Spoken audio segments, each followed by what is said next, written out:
Balita naman po para sa mga nagpapaaral sa kolehiyo. Pinayagan na ng CHED na magtaas ng matrikula ang mahigit 300 kolehiyo at universidad sa bansa ngayong pasukan. Nakatutok si Sherry Antores. Inanunsyo kanina ng Commission on Higher Education o CHED na aprobado na ang petisyon para sa dagdag matrikula sa mahigit 300 colleges and universities sa bansa.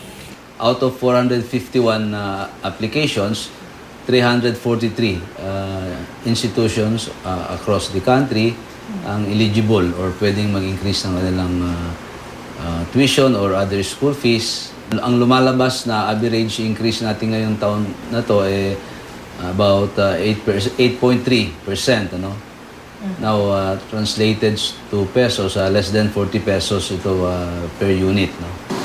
Pero mas mababa raw ito sa 10% tuition hike na inaprobahan ng CHED noong school year 2012-2013.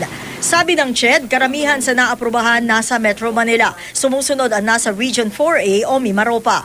Dumaan naman daw ito sa konsultasyon sa pagitan ng faculty, school organizations, magulang at estudyante. Sa ngayon daw, kinukumpleto pa ng Commission on Higher Education yung listahan nila ng mga eskwelahan at universidad na pinayagan nila na magtaas ng matrikula.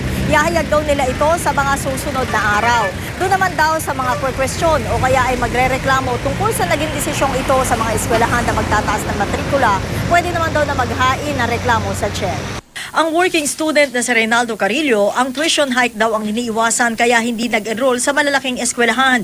Second year college na siya sa kursong Hotel and Restaurant Service at malaking bagay daw na hindi nagtataas sa 5,000 piso kada semester ang kanyang pinapasukang paaralan. Po mahirap minsan, nakakatulog na po sa school kasi nga po yung walang pahinga masyado.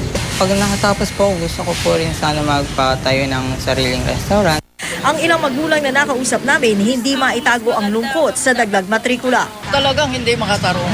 Dahil po, Dahil sa sobrang taas ang tuition, syempre. Yung sweldo, tama lang. Katwiran ko yan, ma'am. Obligado ako magpara sa anak ko. Kaso, ang ginagawa ko lang kasi yan, ma'am, makikiusap lang muna ako kung walang tuition yung anak ko. Paglilinaw ng CHED, walang tuition hike sa state universities and colleges sa bansa.